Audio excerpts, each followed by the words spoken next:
Здравствуйте, друзья! В эфире «Геоэнергетика Инфо» Максим Радайкин и сегодняшний мой собеседник Александр Фролов. Здравствуйте! Здравствуйте, здравствуйте. Европейские хранилища газа пустеют рекордными темпами. Во Франции наполненность уже ниже 50%. Перезимовать хватит. А что, если, конечно, морозов не будет? А что дальше? Какой прогноз? В то же время Политико пишет, что ЕС закупает российские СПГ рекордными темпами. Практически в 2 раза больше, чем закупали в 2021. Александр, о чем все это говорит и куда мы, собственно, идем? Ну, говорит это о разнице в интересах разных кругов, сидящих в Европейском Союзе, и говорит об условности такого понятия, как коллективный Запад. Когда у нас говорят на полном серьезе коллективный Запад, ну, я надеюсь, никто не говорит на полном серьезе, но если предположить, что кто-то на полном серьезе считает, что там некий коллектив, который в едином порыве, в единое направление движется, то это неправильное представление. Оно как художественный образ может работать, а как рабочая модель для оценки тех или иных событий вообще не подходит никак. Потому как есть политические круги, те же самые руководители непосредственно Евросоюза в лице Еврокомиссии, часть Евросовета, ну, Европейского совета, которые явно обладают некими интересами, отличными от интересов, например, крупных промышленных предприятий, от интересов крупного бизнеса в целом, то есть не только с промышленностью связанного. Ну вот. Есть отдельные круги, которым, наверное, было бы интересно заблокировать поставки российского газа. Тут нужно понимать, что, в принципе, сам по себе Европейский Союз в отношении российского газа был крайне политизирован. И вокруг этой темы появилось много, ну, откровенно говоря, политических паразитов. А это означает следующее, что вот, допустим, вспомним 2009 год. В 2009 году произошел крупный конфликт газовый между Россией и Украиной. В начале января прекращалась прокачка газа через территорию Украины, пока не был, наконец, подписан контракт на транзит и контракт на поставку газа. Казалось бы, ну, хорошо, конфликт исчерпан, стороны разошлись, не очень, может быть, удовлетворенные друг другом, но, по крайней мере, с подписанными бумажками на руках. Но к тому моменту вокруг поставок из России уже было определенное настроение, создаваемое частью, ну, политических кругов, которые занимались банальной штукой, отстройкой от конкурентов. То есть нужно, конкурент говорит вот одно, а ты говоришь, может быть, даже что-то похожее, но немножко другое.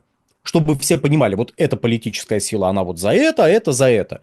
Иначе, если вы будете говорить одно и то же, ну как-то непонятно, зачем за вас голосовать. И вот тема опасности поставок российских энергоресурсов неоднократно поднималась с 70-х годов 20 века, как, я думаю, все понимают, до вот 2009 года.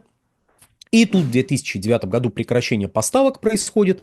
На этом фоне активизируются все ненавистники в кавычках российского газа и начинают говорить, вот мы вас всех предупреждали, что Россия это ненадежный поставщик, вот Россия взяла, прекратила поставлять газ.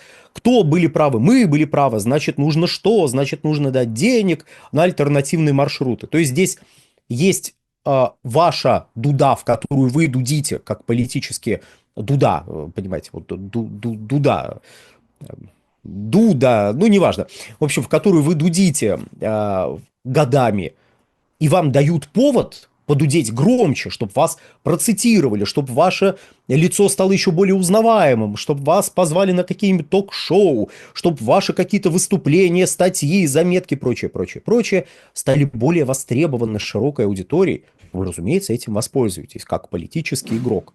Вы начинаете кричать «Вот, Россия!», Вы даже можете прекрасно понимать, что это полная ерунда, что это не имеет никакого отношения к реальной действительности, что прекращение поставок вообще не связано со злокозненностью России, но ваша задача просто карабкаться наверх с использованием определенных политических инструментов. И вы этим занимаетесь. У вас есть своя ниша, вы в этой нише работаете. А плюс ко всему есть некие интересы компаний, ну, которые пытаются продвинуть идею, а давайте мы альтернативные маршруты построим, а давайте мы как-то вот денежек на этом заработаем. И тут еще подключается Турция какая-нибудь, которая говорит, да-да, давайте через нас все поставлять. Возникает интерес, вокруг которого начинают дальше вот эта история с прекращением поставок жить самостоятельно, она начинает раскручиваться и так далее, и так далее, и так далее. И все начинают говорить о том, что, ну вот, смотрите, вот, действительно, Россия – это ненадежный поставщик, и уже часть аудитории, широкой аудитории среди вот граждан Европейского Союза кивает и говорит, ну, все логично. Ненадежный поставщик взяли, с ничего вдруг прекратили поставки. Ну, мало ли, что у вас газ воровали. Ну, и что теперь? Поставки прекращать? Абсурд какой-то. Вот. И у этой аудитории тоже некие свои представления о прекрасном формируются. Но при этом эта аудитория, вот широкая аудитория, имеет объективно... При этом их представление о прекрасном может вступать в противоречие с их объективно существующими интересами. То есть они могут радоваться даже, вот граждане Европейского Союза, что прекращаются поставки из России, то, что ура, как здорово, наконец от этого вот страшного поставщика избавились, который с ничего вдруг мог просто взять и прекратить прокачку газа, абсолютно немотивированно. Вот. Но объективно существующий интерес этих людей заключается в том, чтобы объем газа, который в любой момент времени можно было поставить в Европейский Союз, был достаточен, доступен, открыт, если угодно. То есть, чтобы все газотранспортные мощности, которые можно было построить, были построены и работали.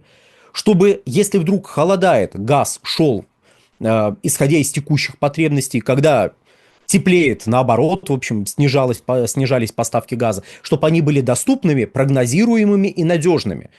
А тут смотришь вокруг и обнаруживаешь, а у кого брать этот самый газ? Норвегия уперлась в потолок добычи. Алжир, ну, в общем, тоже поставить газа больше не может.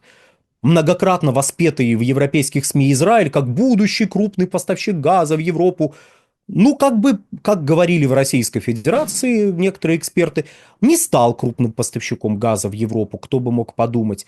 У Египта свои сложности, Катар не рассматривает Европу как премиальный рынок, на который нужно рваться всеми силами. Вот рядом есть Азия, где спрос растет и деньги есть. Везти надо туда, туда газ и везут. Можно сказать, ну вот американцы же захватывают европейский рынок. Ну, если вы смотрите просто на страну происхождения газа, то да, американцы захватывают. Вот, особенно наших некоторых лидеров общественного мнения, если послушать, которые тоже смотрят газ из Америки в Европе. Ну, значит, все понятно. Американцы захватили европейский рынок. Да, американцы, Shell, BP и Total. Особенно Total очень захватывает. Американская компания захватывает европейский рынок. Все желающие рассказать про акционерный капитал этой компании, добро пожаловать в комментарии, где бы вы не смотрели этот ролик. Обязательно, пожалуйста, расскажите. А потом прочитайте про такую штуку, как транснациональный капитал. Вот тоже масса интересного откроется. Так вот, это к тому, что либо американцы захватывают, либо мы смотрим, что это европейская компания, значит, американцы не захватывают. Но если мы начинаем вспоминать про акционерный капитал и прочее, прочее, то получается не американцы захватывают, а некие транснациональные компании, опять же. Но это ладно, я понимаю, это сложная мысль, в общем, не все готовы ее воспринять. А вот везут из Америки, значит, американцы везут. Нет, не значит. Не американцы везут. Этот самый газ американского производства. А в 2024 году, тем более, поставки на где-то 11 миллиардов кубов из Соединенных Штатов сократились в Европейский Союз. Да, там все еще более 50 миллиардов было поставлено кубических метров, но, тем не менее, это меньше, чем было поставлено в 2023-2022 годах. А причина банально: падает спрос. Падает спрос, и платежеспособность, в общем, мягко скажем, не растет. А вот по ту сторону Евразии, там спрос увеличивается, и платежеспособность вполне себе прекрасна. Надо туда везти, и вот газ начинает туда перетекать. О чем мы на этом канале говорили еще году в 2022, о чем европейские политики заговорили в начале 2024 года, что может в Азию газ уплыть. Ну, в Азию часть газа и уплыла. Кто бы мог подумать? Да много кто мог подумать. Вот, и возвращаемся к теме российских поставок и подземных хранилищ газа. Если мы посмотрим на текущую ситуацию с закупками СПГ, то нельзя сказать, что там какой-то кратный рост. Нет, речь идет о росте на несколько процентов. И вообще в прошлом январе, прошу прощения, 2024 года поставки из России, СПГ в Европейский Союз достигли рекордных на тот момент значений в месячном выражении. Где-то 2,1 миллиарда кубических метров, ну, если мы берем в регазифицированный объем, пересчитываем, где-то 2,1 миллиарда кубов получится. Потом в течение 2024 года еще дважды были побиты рекорды в марте и в декабре.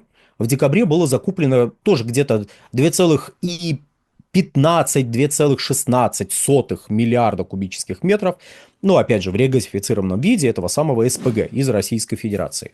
И тут мы приходим к тому, что, по сути, увеличение поставок в январе, точнее, увеличение импорта в январе, продолжение тенденции, которая наметилась в 2024 году.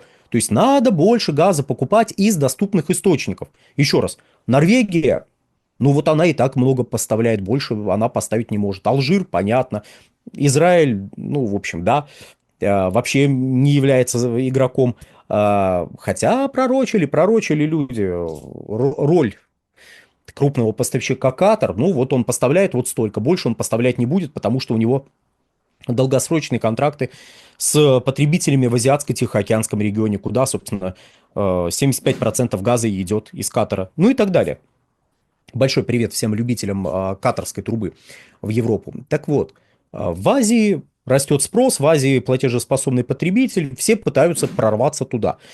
Да, часть газа идет, конечно, из Соединенных Штатов, но там тоже не бездонная бочка.